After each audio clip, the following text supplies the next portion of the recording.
நம்ம பக்கத்து நாடான பாகிஸ்தான்ல பைக் பிரைஸ் எவ்வளவுன்னு தெரியுமா ப்ரோ? ஹோண்டா CD70 அப்படின்னு ஒரு பைக் இருக்கு. இந்த பைக்கோட சிசி வந்து வெறும் 70 தான். ஆனா இந்த பைக்கோட ரேட் பாகிஸ்தான்ல எவ்வளவு தெரியுமா?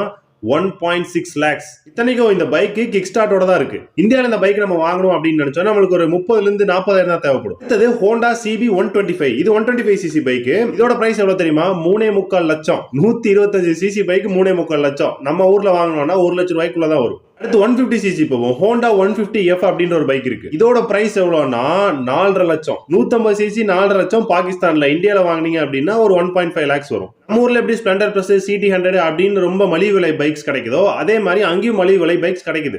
யூனிக் யூனியன் அப்படின்ற ஒரு 2 கம்பெனி இருக்கு. இந்த 2 கம்பெனில வர்ற ஒரு 70cc பைக்ஸ் தான் இருக்கிறதுலே காஸ்ட் கம்மி. இந்த யூனியன் ஸ்டார் யூனிக் SD70 அப்படின்ற பைக்ஸ் தான் கிட்டத்தட்ட 1 லட்சம் ரூபாய் வருது. மத்த எல்லா பைக்ஸுமே 1.5 லட்சம் ரூபாய்க்கு மேல தான் இருக்கு. அதுவே அவங்க OLX பார்த்தாலே நம்மளால புரிஞ்சுக்க முடியும். அதுல கூட செகண்ட் ஹேண்ட் பைக்ஸ் கூட ரொம்ப ஹையான காஸ்ட்ல தான் இருக்கு. இந்தியாவோட கம்பேர் பண்றேன், இந்தியா பைக்கோட காஸ்ட் கம்மின்னு நினைக்காதீங்க. வேற ஏதோ ஒரு நாட்டோட இந்தியாவை கம்பேர் பண்ணி பார்த்தோம் அப்படின்னா நம்மளோட அதிகமா தான் தெரியும். பாகிஸ்தான்ல இருக்கிற பைக்கோட பிரைஸ் உங்களுக்கு ஷாக்கிங்கா இருந்துச்சு அப்படின்னா யாராவது ஒரு பைக் பிரியருக்கு தட்டி விடுங்க.